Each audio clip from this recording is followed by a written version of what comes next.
Thank you, Excellency. Now I request His Excellency President Rajpaksha to share his thoughts.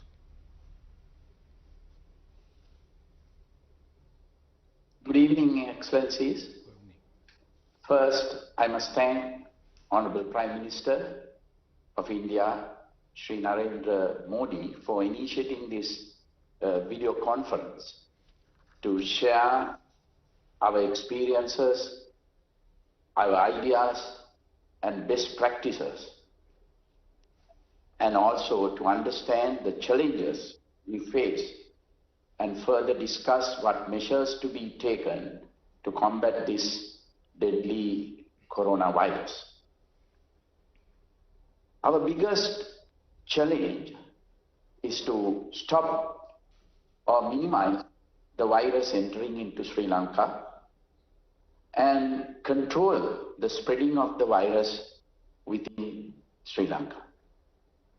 For this purpose, we have banned tourists and other people entering Sri Lanka, especially from EU countries and also South Korea, Iran.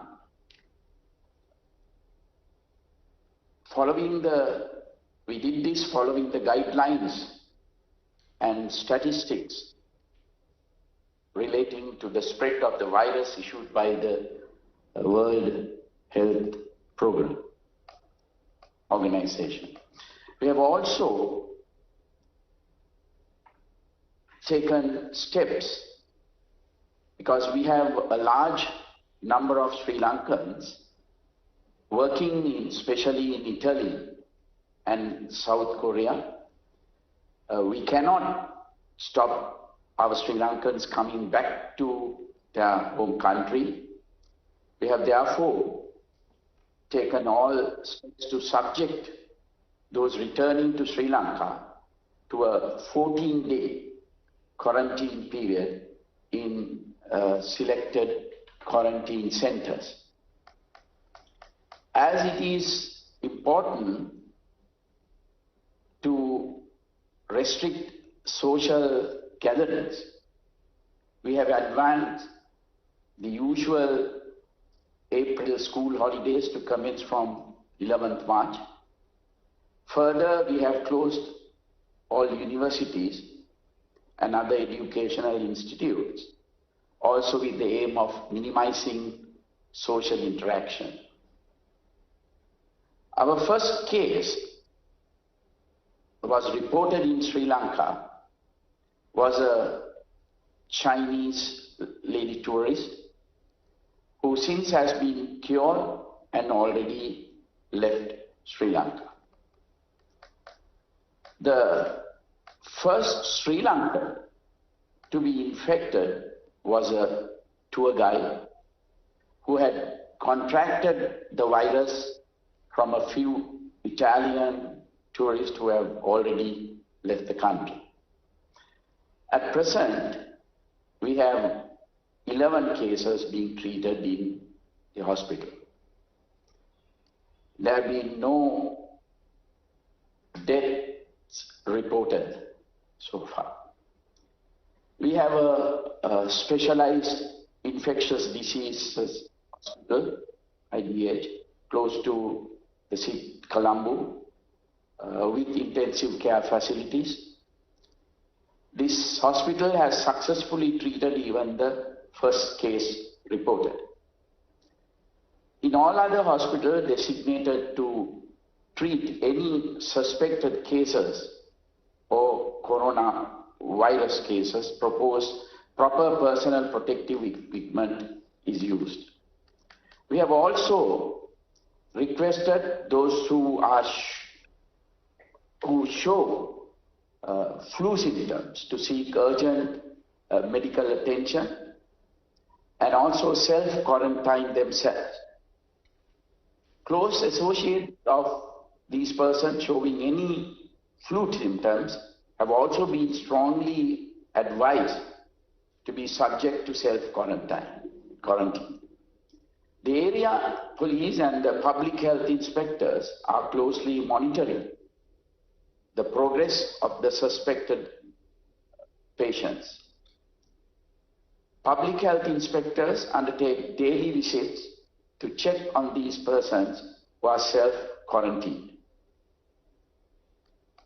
We have also established a national task force comprising all major stakeholders with the power and authority to take crucial decisions have been set up and meet on daily basis with close and constant monitoring of all aspects relating to the spread of this deadly virus. A 24/7 office with hotlines has been established to coordinate all activities related to battling the spread of the virus, quarantine and testing and treatment of suspected and confirmed cases.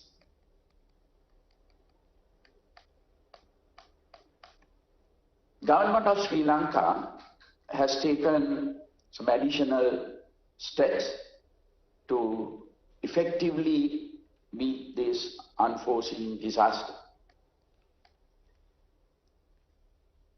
The Department of Health started giving out health warnings and advice on precautionary measures needed to be followed for prevention of the spread of the virus. This is done through mass media, presidential media division, press briefings, press bulletins, etc.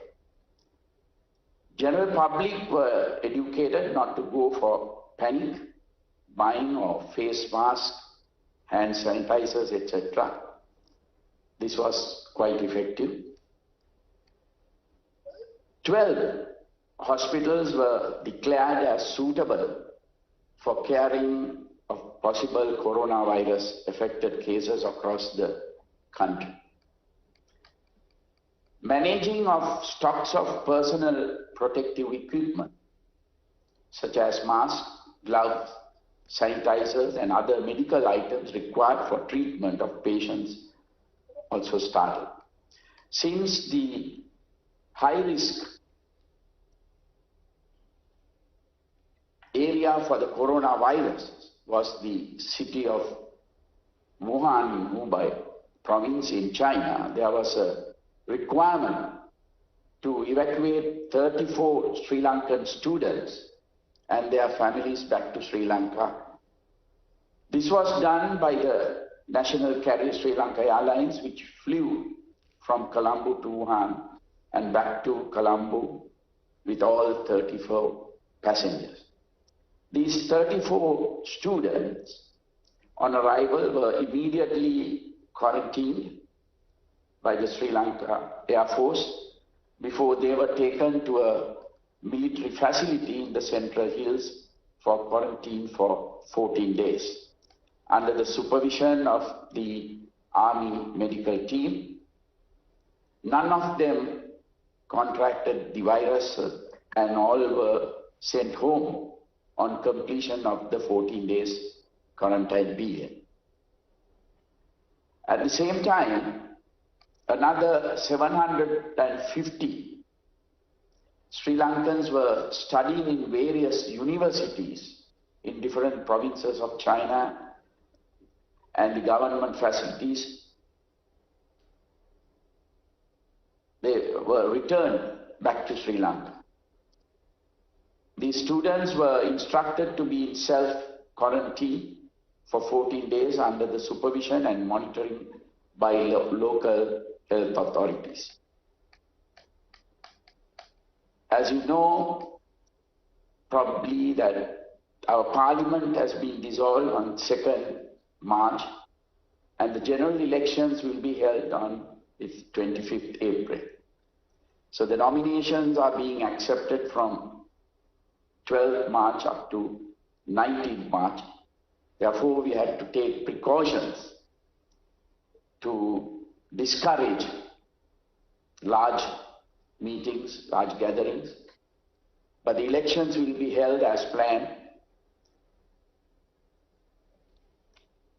When the World Health Organization, WHO, declared COVID-19 as pandemic and indicated that fundamental public health interventions can still limit the spread of the virus and drive down cases even where it was transmitting widely. Advisories were issued for travelers and precautionary measures were taken by limiting travel overseas of Sri Lankans unless it is essential to do so. Almost all major sporting events, international conferences, meetings, large gatherings have been postponed or cancelled. All schools, universities and other educational establishments, including preschools throughout the country, has been closed for particular periods ranging from 2 weeks to 6 weeks.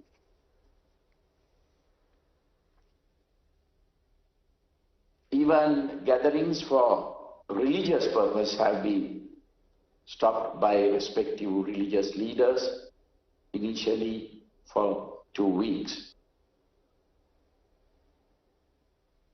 Also, issuance of on-arrival visas has been suspended for all countries. Travel advisories sent to airlines not to uplift passengers from several countries, mostly from EU countries. Travel advisories also sent that any passenger coming from countries which we have defined will be quarantined for 14 days in Sri Lanka. Sanitizing of public transport also commenced from 2 days back.